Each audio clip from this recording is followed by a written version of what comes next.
All right, we are on air. Okay. Happy Thursday, everybody. It's Backdrop Day.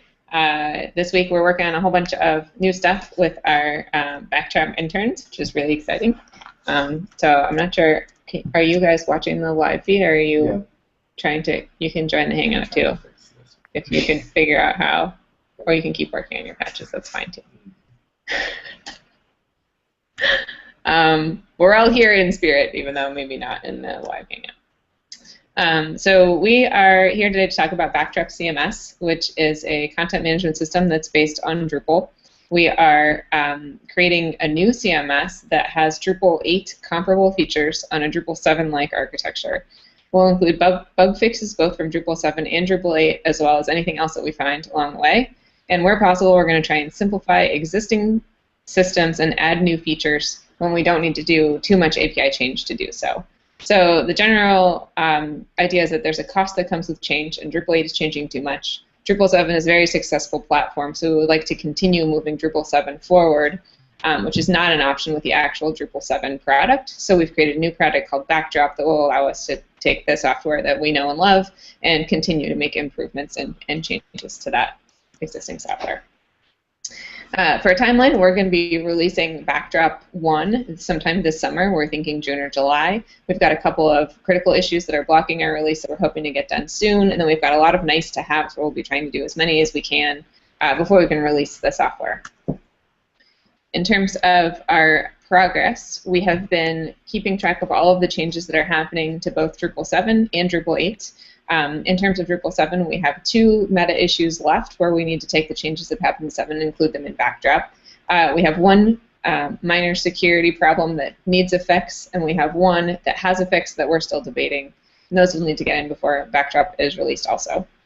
In terms of Drupal 8, we have more than 7,000 commits that have happened to Drupal 8 since the time that we've worked. We're currently going through all of those and trying to figure out which of them we actually need for Backdrop. When we have that established, we'll cut the ones that don't matter, like conversions from one system to another, reorganizing the code, refactoring things. We don't need those. But things like bug fixes and improvements, we would like to include those. So we've got a couple of sub-issues that we've split out into different groups, like improving the CSS, improving the JavaScript, making things HTML5, all of the issues related to CMI. Those are all separate subtasks, so we make sure that we cover all of those, whereas there's massive amounts of other changes that we're not using.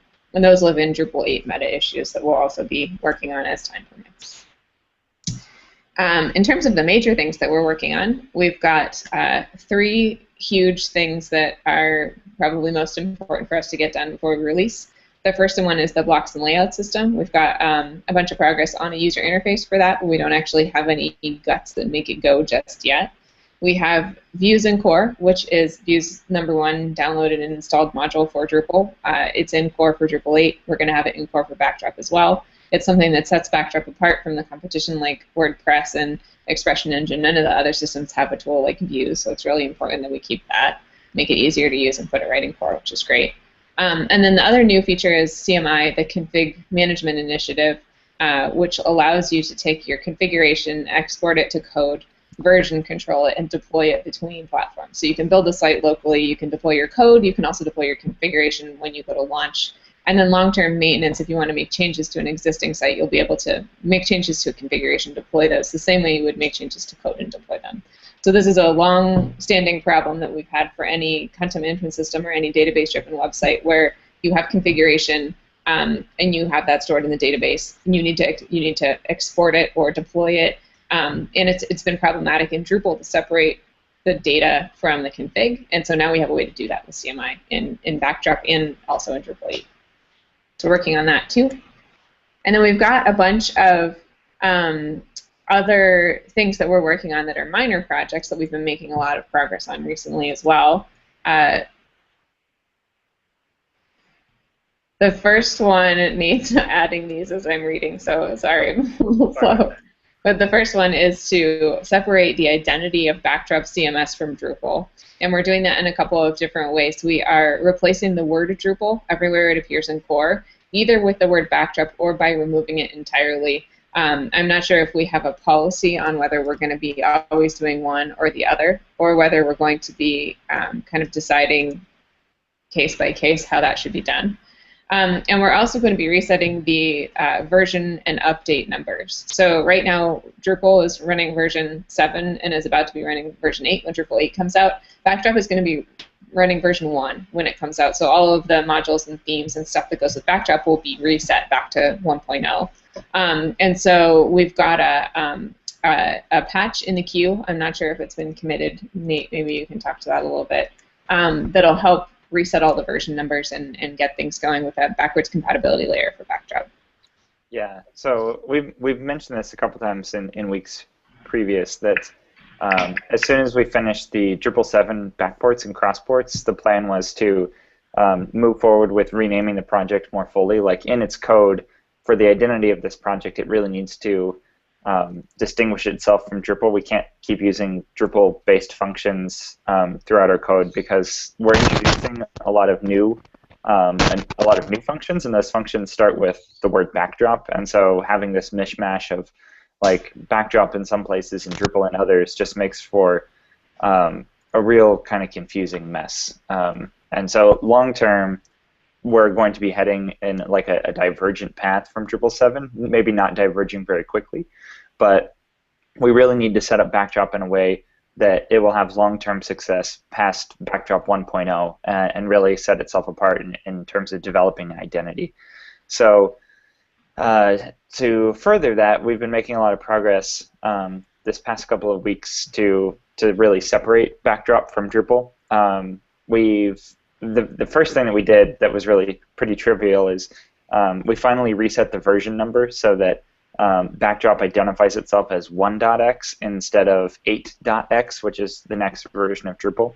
So we have that now in place so that Backdrop, at least you can check if you're running a Backdrop site really easily now by saying, hey, is there a Backdrop version? And it's clear that yes, you're on Backdrop 1.x. The thing that follows right after that is all of our update hooks. Right now, our upgrade path from Drupal 7 to Backdrop, all of our updates were numbered in the 8,000s. Per Drupal conventions, if you have updates, it's like update 7,000s are for Drupal 7 updates, and update 8,000s are for Drupal 8 updates. And since we're going to be, of course, again, moving back to like a 1.x release, we have to renumber all of our updates in a way that you can upgrade from Drupal 7, so it executes all the 7,000 updates, and then it kind of starts over again at 1,000, so that eventually when we get back up to Backdrop 8.0, we won't have any numbering issues, and it'll make everything make a lot more sense in the long term. So there's a patch for that in issue 237. That basically just needs review in the general idea.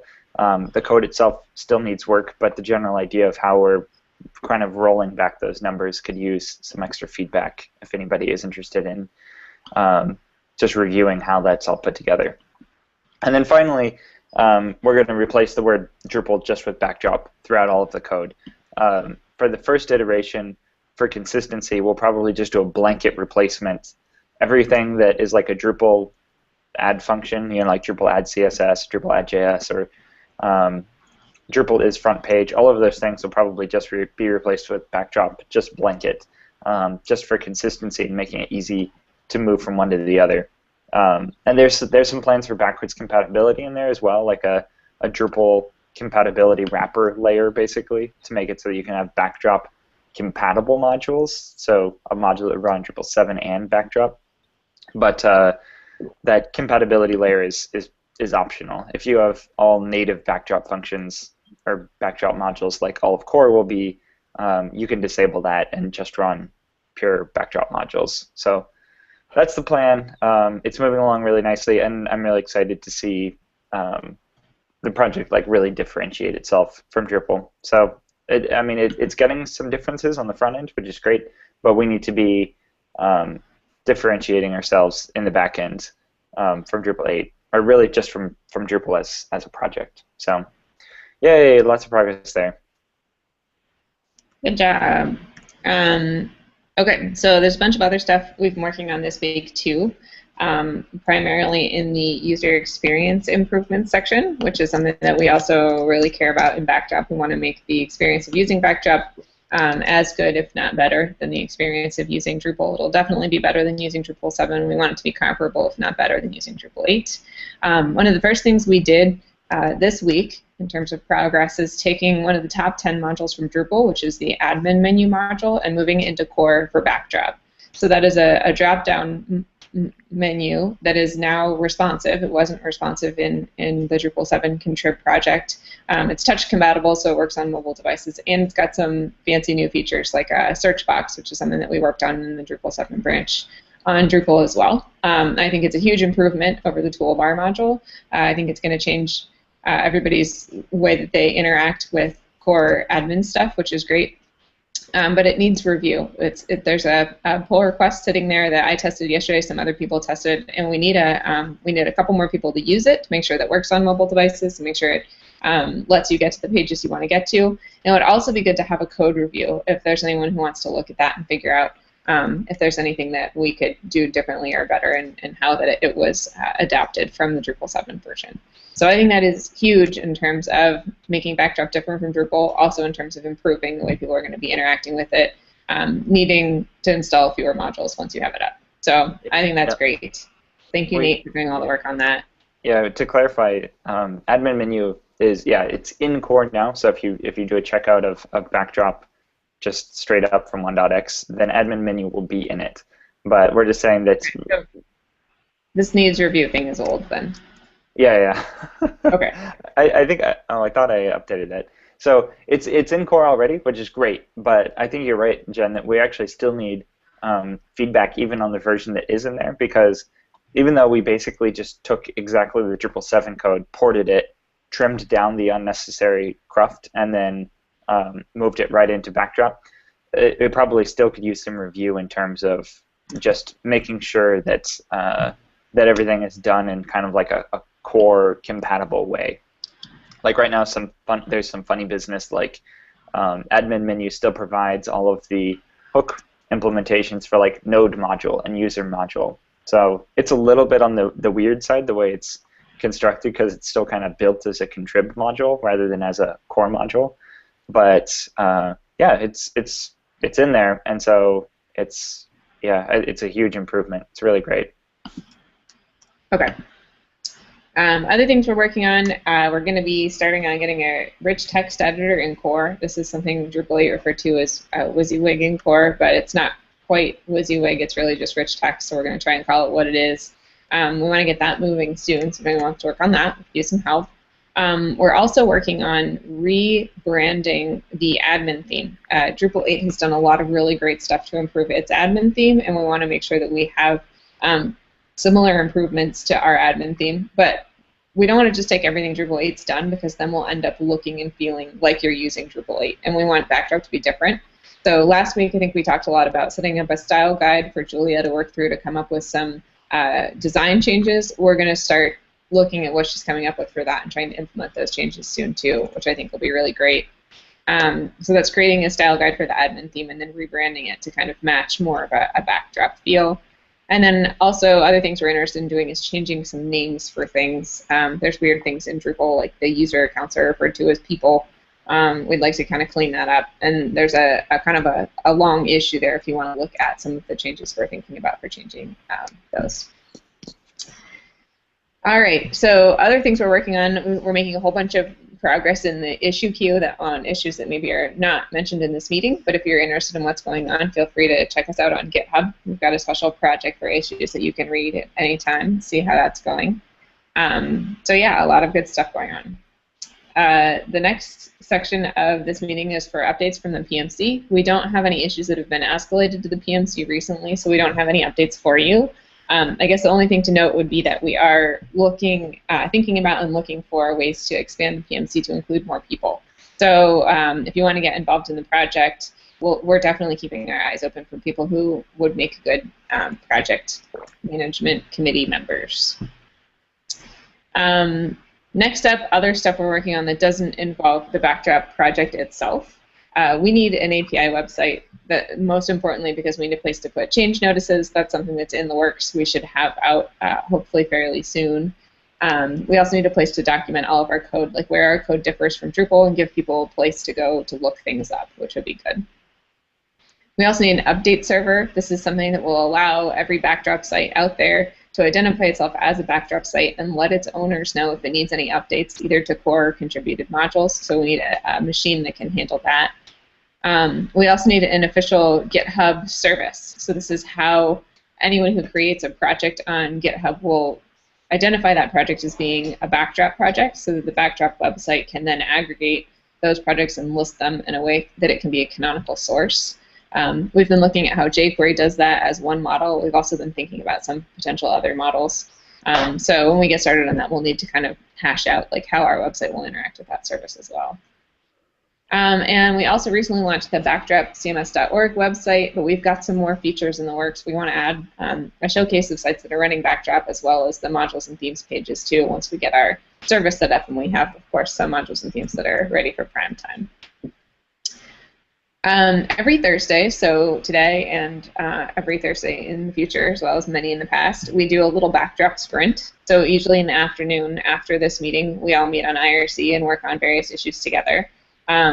We also have a couple of upcoming sprints where we'll be meeting in person at Drupal Corn Camp this summer in July, and also at Twin Cities Camp in August. We'll be planning on meeting in person. So if anyone wants to, watching this video, maybe you're not local to the San Francisco Bay Area, or you want to come meet us in person somewhere else, there's two places that you can join us for sprinting, which should be fun.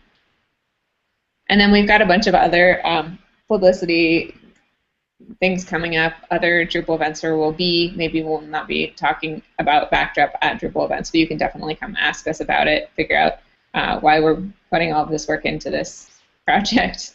We really believe in it. We think it's going to help change the world, hopefully, which is really exciting. So yeah, come see us at Drupal events or meetups or camps and conferences, anywhere. All right, so we're at the point of the meeting where we're supposed to open this up to anyone who has any questions or comments. Or Nate, I know you've been doing a lot of work on stuff. Do you have any updates you want to add? Let's see. Well, I mean, the big things we covered. We're working on separating the identity of Backdrop pretty hard this week. Admin menu was merged into core. I mean, that's huge. It's a great improvement over Toolbar for sure. Let's see. No, for his 50 commits on our Drupal 7 meta issue. Oh yeah, we should thank Andy. Andy, thank you since you're here. Thank you so much for all of the work on the backports. We merged in the first pull request, so the first 40 issues, and then Andy filed another pull request with like the other half. So it's really exciting to get that kind of all cleaned up and out of the way. It's really like the completion of the Drupal 7 like cross ports is the primary driver why we can move forward with the renaming the project. Now that we've got like all of the patches that apply kind of out of the way, we're moving forward in sort of diverging a little bit. So that's great, really empowering.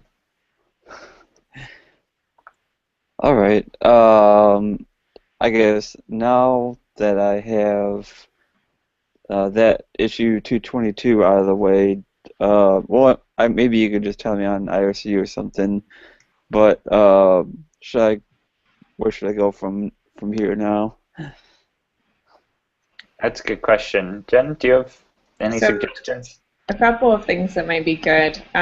We have that Drupal 7 meta 1. Yeah, with the existing. But I think still has, it's like half done. Andy, if you want to see like how I deal with those patches that don't apply cleanly, maybe we can walk through those together. And then I can kind of unleash you on wrapping that up. Most of them are, the files are just moved or removed in a lot of cases, and that's why the patches failed. And sometimes there's just, they were done in different orders, and so you just have to kind of fuss with them a little bit. But that might be the best place to have you do that. Another thing we could do, too, is if you wanted to start on the Drupal 8 backport lists, I'm not sure if Meta 1234 is the best place to start, but we could definitely use some help on like the CSS and the JavaScript conversion, or the CMI stuff. I mean, that's a little headier because it's done really differently from the Drupal.org issues than it is from ours. But I don't know, Nate, what do you think is most important? Drupal 7 and Drupal 8? I think we're going to need to go through the Drupal 8 backports and start pulling out the ones that are more important. Right now we don't have a dedicated list of like tasks that are readily available, and we don't really even know like how many of these patches apply, but most of them don't, we expect. Well, I think most of the lists that we have now probably will, because they were done in the days immediately following our fork, and a lot of them are stuff that's doesn't involve the systems that were rearranged to match PSR 0. I just don't know like exactly which ones we'll want, and I also am not sure which ones are most important. Right. What were you gonna say, Andy? Yeah. If it's if it's the CSS and JavaScript, I know Nod was working on rearranging a lot of that stuff, but it should apply more cleanly than the patches now to taxonomy and entity and things that were heavily reworked, messed with, following the fork. So. Okay. Yeah, relatively, they'll apply more cleanly. Okay, I'd say we'll get back to you, Andy. We'll need to generate some lists and actually figure out where our priorities are. Right now, I would say if there are just particular things that catch your interest, then grab those until we get sort of more defined lists ready. All right, are there any other questions or comments? Yes, hi. Okay. Behind the page. Any from the peanut gallery? That's peanut gallery is all muted, so. Okay. You can have some giggles, but that's about it.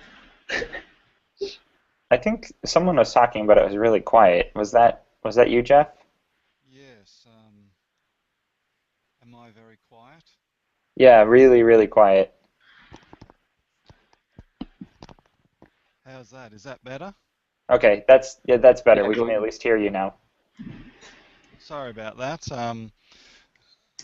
Just a question that I've come across or thought of lately is, will there be a standard view for a blog page, so that if people want to set up a blog, they can just use the standard default article and then just enable the blog view? Right. We haven't talked about that. You mean like by a blog view? You mean a views module view for creating a blog?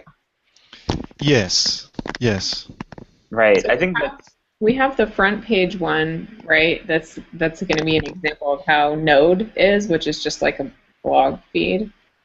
Is it worth creating another one that's similar? Like, I think what happens is it's disabled by default.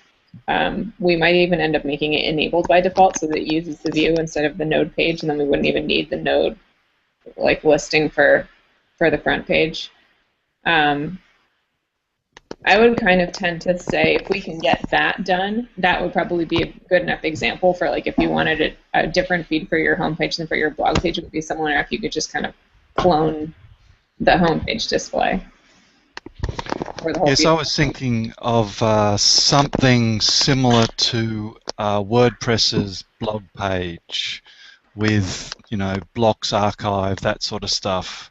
That's the sort of thing that people expect. Oh, like the layout rather than a view, but like actual layout that has like stuff in the sidebar that relates to a blog.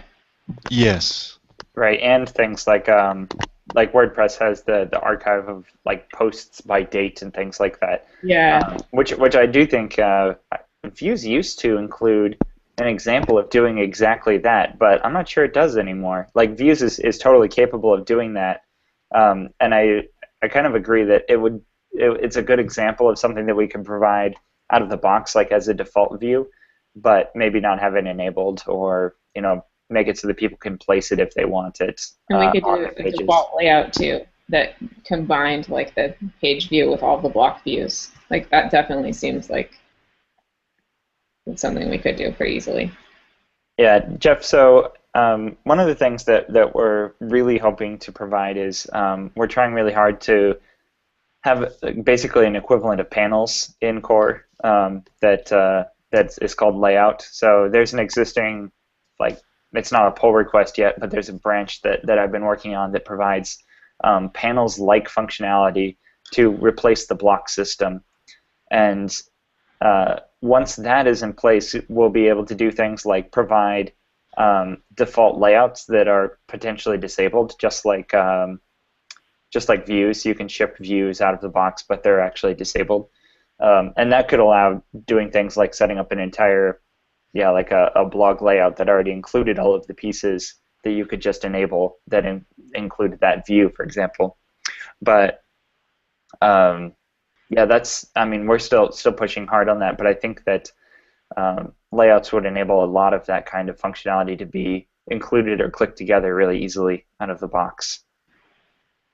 But we haven't actually made any hard decisions about what we will be providing out of the box. So I think if we could create an issue for that, that's like provide a default blog, I don't know, whatever in Core, and then it could be a combination of a view that includes all of these displays and a panel. And at least if we had an issue for it, then we could have, like, as soon as we had the views stuff ready, we could build it. As soon as we had the layout stuff ready, we could build that too. But yeah, it's a good idea. Yes, I think that if you have something simple like that happening, then people will go, well, will I use WordPress or will I use Backdrop? And I mean, my vote is Backdrop all the time. Mm-hmm. So yeah, something like that I think would be very helpful for beginners.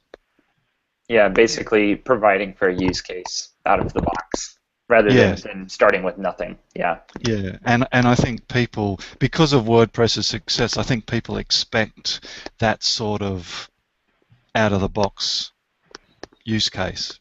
Yeah. Right. Yep, I totally agree. Yeah, I think, I'm of the same mind that even though Backdrop is capable of doing a tremendous amount more than WordPress is, providing some use case out of the box that people don't need to actually modify a whole bunch of stuff to actually accomplish, I think is a good idea. And a blog really still is like, most sites have blogs, even if that's not the primary functionality. They still have a blog of some sort on them. So, yep, I agree. Okay, so I also think Jen's right that maybe we should start a discussion and an issue around making the out-of-box functionality, like defining what it is, and making sure that we provide that like completely built, so that way out of the box there's something you can actually do with the product. I think it sounds great.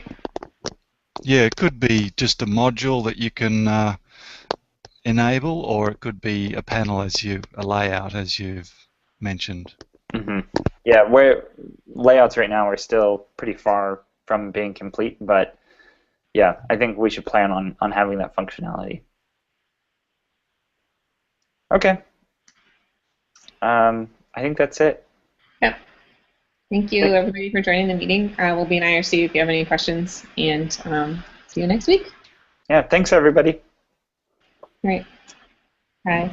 Bye. Bye-bye.